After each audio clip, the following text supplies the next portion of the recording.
Have you ever walked into a room knowing you were qualified, but still felt like you had to prove you belonged? You reviewed your notes, you prepared your presentation, you earned the degree, you gained the experience, you did the work. But as soon as you looked around, you started to doubt yourself. Maybe they know more than I do. Maybe I'm not ready. Maybe they're wondering why I am here. No one asked you to justify being there, but you started defending yourself in your own mind. Let's talk about that. Welcome to the Called, Chosen, Credentialed, and Conversations podcast. This is where faith meets leadership, credentials meet character. We have honest conversations that titles alone can't prepare us for. I'm your host, Ebony Dennis, and today's conversation is called Stop Auditioning for Rooms You've Already Earned the Right to Enter. This episode is for anyone who is prepared, capable, gifted, and experienced, but still feels pressure to prove it every time they walk into a new space. Let's be honest. Some of us are not tired because of the work itself. We are tired from always trying to convince others that we deserve to do the work. We over-prepare because we are afraid one mistake will expose us. We say yes to everything because we do not want anyone to question our commitment. We push ourselves too far because we think being excellent means being exhausted. We keep explaining ourselves because we worry that being quiet will look like weakness. And sometimes no one is requiring all of this from us. We are the ones putting this pressure on ourselves. I have learned that you can have experience, education, leadership roles, ministry work, and professional credentials, and still have moments when you wonder if you belong. That is why credentials alone cannot heal insecurity. A degree can prepare you for an opportunity. A title can give you authority within an organization. Experience can sharpen your judgment, but none of those things will automatically quiet the inner voice that says, you still need to prove yourself. That work must happen internally. So here's the real conversation, what we're talking about today. Some of us are not waiting for God to confirm our calling. We are waiting for people to validate what God has already placed in us. And people are inconsistent. Some will recognize your gift immediately. Some will recognize it after they see your results. Some will benefit from your gift and still never acknowledge it. Some will question you because you do not look like the person they expected to hold the role. Some will be uncomfortable with your confidence because they benefited from your uncertainty. You cannot base your identity on how people respond to you. Let me make something clear. You should prepare. You should study. You should remain teachable. You should pursue professional development. You should receive feedback. You should continue growing. But there is a difference between getting ready and feeling like you have to prove yourself. Preparation says, I want to serve with excellence. Proving says, I need to do more so people will believe I am enough. Preparation is healthy. Trying to prove yourself will wear you out. Think about a leader who has been invited to present at an important meeting. She knows the material. She has reviewed the data. She understands the challenges. She has practical recommendations. But before the meeting starts, she looks around the table and sees that no one looks like her. Suddenly, she begins minimizing her voice. She speaks softly. She second guesses her recommendations. She adds unnecessary explanations to every point. Then someone else repeats the same idea with confidence, and the room responds positively. Has it ever happened to you? Maybe not in that exact situation, but you know what it feels like to have the answer and still hesitate to speak. Sometimes we quiet ourselves before anyone else even has the chance. 1 Samuel chapter 16 tells us that when Samuel went to anoint Israel's next king, David was not initially invited into the room. His own family did not consider him the obvious choice. Samuel looked at David's older brothers and assumed one of them must be God's selection. They had the appearance, age, and presence people often associated with leadership. But God reminded Samuel that people looked at outward appearance while God looks at the heart. David was outside caring for sheep while others were being evaluated. He was not campaigning. He was not positioning himself. He was not standing in the room trying to convince Samuel that he deserved the opportunity. He was faithfully handling his current assignment.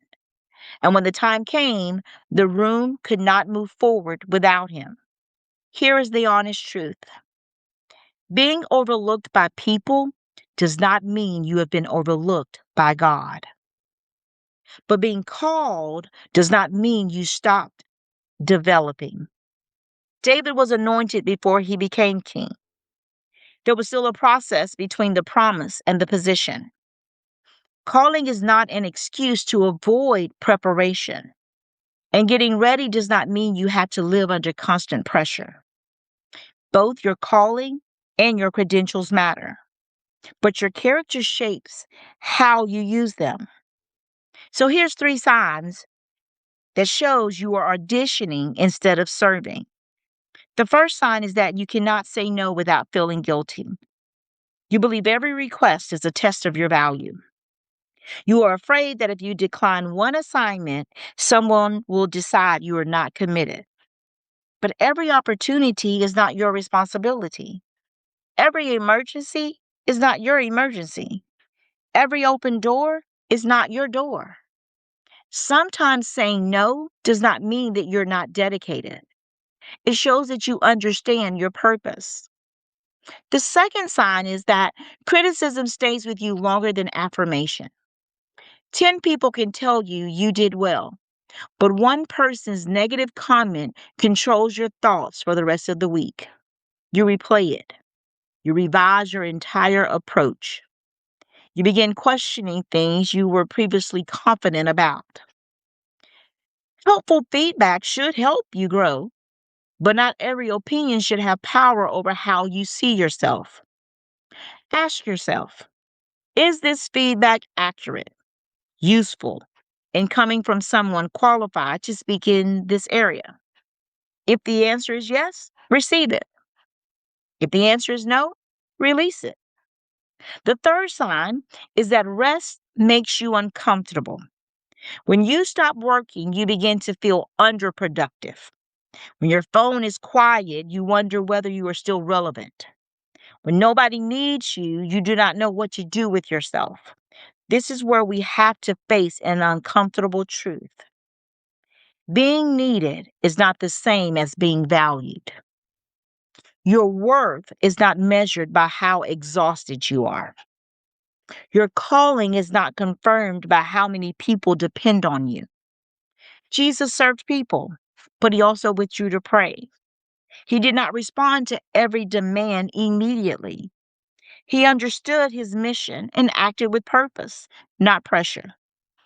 So we can be called, but still be human. You can be called and still feel nervous. You can be chosen and still have questions. You can be credentialed and still need encouragement. Confidence does not mean you feel insecure or that you never feel insecure. It means that those feelings do not control your choices anymore. You may still feel the fear, but you speak. You may still question yourself, but you prepare and you move forward. You might still feel uncomfortable, but you stop making yourself smaller just to make others comfortable. Ephesians chapter 2, verse 10 reminds us that we are God's workmanship, created in Christ Jesus for good works that God prepared us for. Your life is not random. Your experiences are not random. The hard seasons taught you something. Your responsibilities developed something in you. Your education expanded your capacity. The mistakes gave you wisdom. The closed doors sharpened your discernment. You are not walking into the room with nothing. You're bringing everything you have learned along the way. I want you to think about one room where you feel pressure to prove yourself. Maybe it's in your workplace. Maybe it's in ministry. Maybe it's in a classroom. Maybe it is within your family. Maybe it is around people whose accomplishments make you question your own. Now ask yourself, who told me I did not belong here? Did someone actually say it, or have I been saying it to myself?